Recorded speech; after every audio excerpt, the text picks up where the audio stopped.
All right, Shalom. I want to start off as always, man, by giving all praises and glory unto Yahweh, Bahashim Yahushai, Bahashim Racha HaKodash, double honors unto the apostles, the elders, and the bishops of the millstone. I want to send much love unto the brothers out there doing his work in truth and sincerity. And also, I want to send peace and blessings unto the believers of the hopeful elect. And in this morning's lesson, I wanted to read the book of Acts, the 16th chapter. All right. And this chapter is fairly long, so I might not get through the whole thing. Maybe I will, I don't know, depending on the spirit, man. But I just wanted to read through this chapter here, man. It covers a lot of the Apostle Paul and the men who were with him as he journeyed to preach the gospel of Yahushua, all right, unto the Israelites who were scattered throughout the regions of Asia Minor, okay? And as you should know, those believers, right, those Gentiles, those Greeks whom Paul was preaching to, they were Israelites, okay? Contrary to popular belief. They were Israelites who grew up in the Greco-Roman way of life. They had no knowledge of the truth of them being an Israelite. They knew nothing about the law, nothing about the Most High. They was just pretty much in darkness, all right? But our Lord Yahushua, he commissioned the Apostle Paul to go and preach unto them so that they can come back into the fold, man, okay? And so this is what the Apostle Paul was doing on his journeys. And so without further ado, man, let's get into this chapter here. And Lord willing, it is edifying, all right? So I have this chapter pulled up here in the NLT Bible, okay? And so let's get into it. This is Acts chapter 16 and verse 1, and it reads, Paul went first to Derbe and then to Lystra, where there was a young disciple named Timothy. His mother was a Jewish believer, but his father was a Greek, all right? And I don't like this word here, Jewish, okay? She was an Israelite of the southern kingdom, okay? Now, whether she was Judah, Benjamin, or Levi, the scriptures, it doesn't highlight that, okay? But she was an Israelite woman, okay? She was a so-called dark-skinned woman, right? But it says, but his father was a Greek, right? And when people read the scriptures and they see the word a Greek, they automatically think that, oh, this is a white man. Well, matter of fact, they think that this is a white woman, right? A Jewish, right? They think this is a white woman and they think this is a white man in their minds, okay? To them, this is no way that these are so-called black people, right? In their minds. But I hate to break it to you, these was two so-called black people, right? They were Israelites. It's just that Timothy's mother, she knew her heritage, she knew her identity. But Timothy's father, he stuck to the Greek way of life. Going all the way back to when Antiochus Epiphanes, or Antiochus Epiphanes, brought hell on Jake and forced them to follow the Greek way of life, okay? This was about maybe 180 years before Yahushua came on the scene. But really going all the way back to Alexander the Great, okay, when they came into power in about 333 BC, if I'm not mistaken, around that time is when the Greeks came into power. Okay, they took down the Medo-Persian Empire. And from that time forward, they were Hellenizing the whole world, all right? Now, Alexander, he didn't actually force Jake to be Greeks, all right? But the men who were under him, right, his generals, they forced Jake to follow the Greek way of life, all right? Now, some Jakes did it on their own, but for the most part, they were forced into their lifestyle. And so Timothy's father is a product of that, all right? Generation after generation, he's being taught, or they were being taught, that they were Greeks, but in actuality they were Israelites. Okay, so I just want to put that out there, man. It says Timothy was well thought of by the believers in Lystra and Iconium, so Paul wanted him to join them on their journey. So Timothy was a believer, all right. So he was an Israelite. Okay, it wasn't no heathens believing in Yahushua, okay, and being converted. That wasn't happening, right? It says, in difference to the Jews of the area, he arranged for Timothy to be circumcised before they left, for everyone knew that his father was a Greek. So you see that? They knew that Timothy's father, he was all about that Greek way of life, man. And you should know that during the time of Antiochus IV, Epiphanes, right? He forced Jake not to circumcise their children, all right? If they circumcise their children, they would be unalived. So imagine that, man. Imagine you as an Israelite trying to keep the laws of the Most High and circumcise your child on the 8th day as the law commands. But then you get overtaken by a nation of people who say, hey, look, if you circumcise your kids, I'm going to unalive everybody. And this is what they did. If you read the book of First Maccabees, right, starting at around verse 41, okay, and read on down, you'll see the hell that they brought up on Jake, man. So Timothy is a product of that. His father's a product of that, being uncircumcised in the flesh, that is, right? But it was also uncircumcised in the spirit. So he had to get Timothy and circumcise him because of the Jews in that area, man. So they was well aware of our history, okay, under the Greek Empire, and they knew about Timothy's father. They knew Timothy's business, okay? So that's what he did unto Timothy, right? It says, then they went from town to town, instructing the believers to follow the decisions made by the apostles and elders in Jerusalem. And when you read Acts, the 15th chapter, okay, you see what they told them, all right? The Israelite foreigners gave them certain instructions on what to follow, okay? They was giving them certain laws to keep.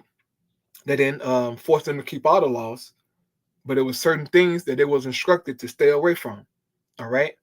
And not to get involved in, seeing that they're coming back to the Lord, all right? So they can continue in their Greek way of life, okay? It says, so the churches were strengthened in their faith and grew larger every day. Next, Paul and Silas traveled through the area of Phrygia and Galatia because the Holy Spirit had prevented them from preaching the word in the province of Asia at that time. And we know that, Paul got an epistle to the Galatians, right? Also, Peter wrote unto the Galatians as well, okay? So they were Israelites, man. It says, then coming to the borders of Mysia, they headed north for the province of Bithynia, but again, the spirit of Yahushua did not allow them to go there. So instead, they went on through Mysia to the seaport of Troas. That night, Paul had a vision. A man from Macedonia and northern Greece was standing there pleading with him, come over to Macedonia and help us. So you had Israelites in Macedonia. Okay, just because it says a man from Macedonia, that doesn't mean that he was a heathen, man. Okay, please. It says, so we decided to leave for Macedonia at once, having concluded that God was calling us to preach the good news there. We boarded a boat at Troas and sailed straight across to the island of Samothrace And the next day, we landed in Neapolis. From there, we reached Philippi, right? Paul got an epistle to the Philippians, right? A major city of that district of Macedonia and a Roman colony, and we stayed there several days. On the Sabbath, we went a little way outside the city to a riverbank where we thought people would be meeting for prayer, and we sat down to speak with some women who had gathered there. One of them was Lydia of Thyatira, a merchant of expensive purple clothes who worshiped the Most High. As she listened to us, the Lord opened her heart and she accepted what Paul was saying. So as, they sat there, preaching the gospel to the women, they talked to them. This woman here, Lydia, right, a sister, it says, as she listened to them, the Lord opened her heart, meaning he opened her mind to accept the gospel, right? Which is a powerful thing, okay? Because you have women today who the Lord have mercy on, right? He opens up their understanding as well to receive the gospel, right? It says she was baptized alone with other members of her household, and she asked us to be her guests. If you agree that I am a true believer in the Lord, she said, come and stay at my home. And she urged us until we agreed. So she's like, hey, look, y'all come stay at my house. And she pretty much like forced them to come and stay with her, right? So she was showing hospitality, right? She actually forced her hospitality on the apostles, okay? But hey, that's a beautiful thing, man. She was a merchant woman, and she sold purple clothes, okay? Expensive, it says expensive purple clothes. So she was a woman of means, all right? She had money. And so she helped out the apostles, man, all right? She housed them, right? Of course, she fed them and whatnot. And you sisters today in the faith, you should also follow the same example, right? I know that we are not here, all wealthy and balling out of control, but what you can assist with and help out with, do that, okay? It's a great, thing to do in the sight of Yahweh Shema Shai and helping out his men, all right? But the ball is in your court, okay? So reading on, it says, one day as we were going down to the place of prayer, we met a demon-possessed slave girl. She was a fortune teller who earned a lot of money for her masters. She followed Paul and the rest of us, shouting, these men are servants of the Most High God, and they have come to tell you how to be saved. So she told the truth, okay? Even though, she was demon-possessed, but hey, even the demons, they recognize the servants of Yahweh Bashim Yahushai. Okay, they know who the elect are. All right, they are well aware of the elect. Okay, so reading on, it says, this went on day after day until Paul got so exasperated that he turned and said to the demon within her, I command you in the name of Yahushai HaMashiach to come out of her. And instantly it left her. So in the name of Yahushua, he cast out that demon, man. It's power in the name of the Lord, right? It says her master's hopes of wealth were now shattered. And so they grabbed Paul and Silas and dragged them before the authorities at the marketplace. So they saw Paul and Silas as troublemakers, man, because they stopped their money flow, right? They was, getting money from her being a fortune teller, man, right? Using her to get gain. Paul rebuked that demon, and that stopped immediately. And they saw that, and so they grabbed up Paul and Silas, man. All right? It says, the whole city is in an uproar because of these Jews. They shouted to the city's officials. There are teaching customs that are illegal for us Romans to practice. You see that? Back in Rome, okay, talking about Yahushua and the kingdom, you know, and that Yahushua, you know, he's the only true king. That was illegal to do back in Rome. Matter of fact, it was high treason to say that Yahushua was the king. So pretty much you were saying that, you know, he was a king above Caesar. Caesar was the king.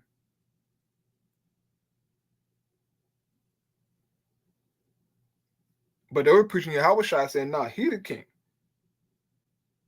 Teaching customs contrary to the Roman way of life. That was going against them idols, going against all of the, you know, nastiness of the ancient Roman Empire, man.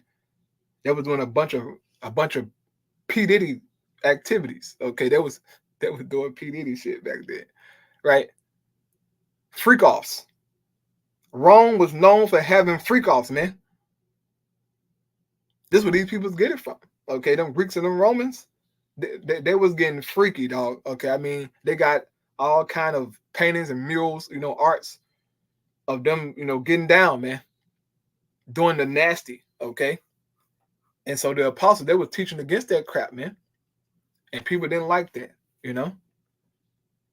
So reading on, it says, a mob quickly formed against Paul and Silas, and the city's officials ordered them stripped and beaten with wooden rods. Man, look at that, bro. They beat them with rods, bro. Okay? But these men of the Lord.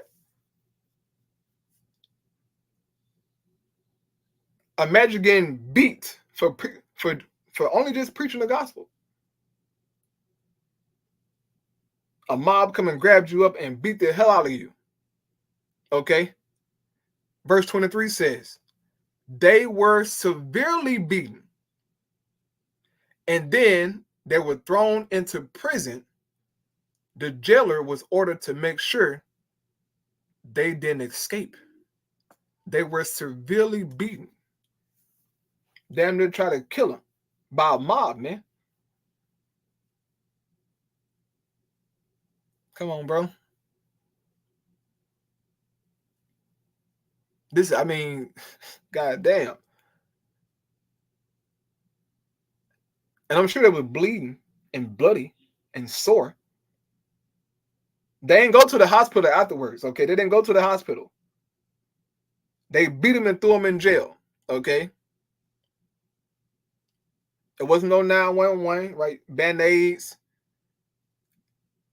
And your mama coming helping you out. No. You got beaten, threw in jail. Imagine going through some shit like that, man. But hey, that's a part of the faith, man. And it's good to read these accounts so that you can know what you're a part of, okay? It's good to read these accounts, man. It says, verse 25, around midnight, Paul and Silas were praying and singing hymns to the Most High, and the other prisoners were listening. Suddenly, there was a massive earthquake, and the prison was shaken to its foundations. All the doors immediately flew open, and the chains of every prisoner fell off. Man. So through them prayers, right? Praying and singing them hymns, but the Lord worked a miracle for them and shook the prison up, man. Right? It says the jailer woke up to see the prison doors wide open. He assumed the prisoners had escaped, so he drew his sword to kill himself, right? Because he knew that, hey, look, if these prisoners got away, that he would be unalived for letting these prisoners escape, all right? That's how it went down in Rome. if you were a captain or a soldier set over the prison and the prisoners escape, they will unalive you. All right. The same how with with Peter, right? The angel, he came and he rescued Peter. Those men who were over the jail, they got put to death because there was over the prisoners, right? There was over Peter to watch over him and keep a straight eye because they wanted to unalive Peter as they did James, right? The brother of John, if you read Acts chapter 12. So this prisoner, this jailer, right? This captain, this guy, he was about to kill himself. All right. It says, but Paul shouted to him, "Stop, don't kill yourself. We are all here." The jailer called for lights and ran to the dungeon and fell down trembling before Paul and Silas. Then he brought them out and asked, "Sirs, what must I do to be saved?" Now, why would he come to them and ask that question? Because he knew why the apostles and the men were in jail. They were in jail for preaching about Yahushua, man. Preaching the gospel of salvation. So he understood why they was in there, right?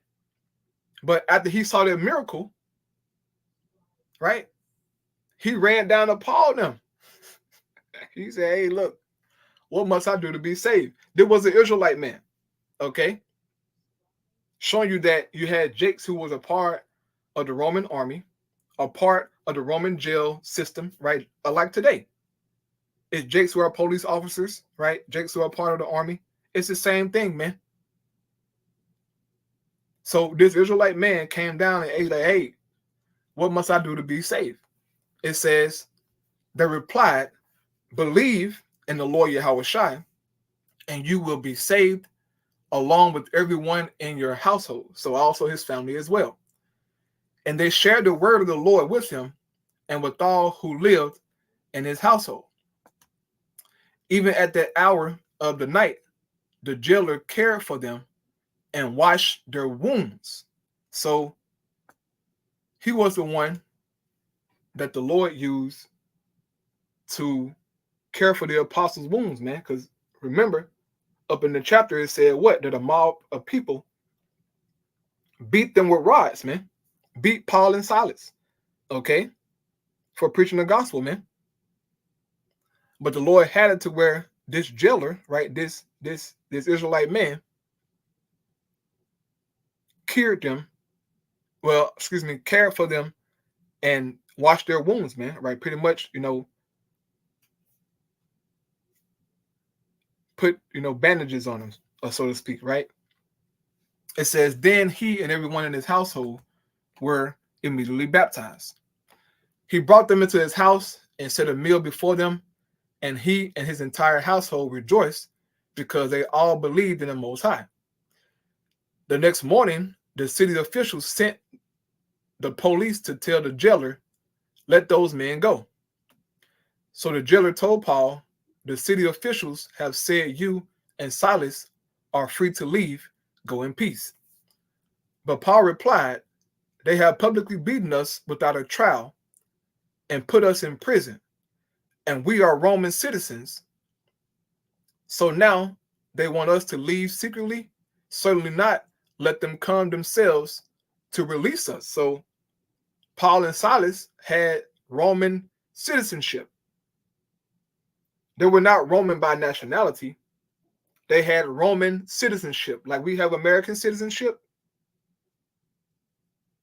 They had Roman citizenship. Now, Vocab Malone said that Paul was an actual Roman and not an Israelite. Okay, this is what a Vocab Malone said, which shows you how much he knows. Okay, it says, verse 38, when the police reported this, the city officials were alarmed to learn that Paul and Silas were Roman citizens. So they came to the jail and apologized to them. Then they brought them out and begged them to leave the city. When Paul and Silas left the prison, they returned to the home of Lydia, right? The woman who helped them out, right?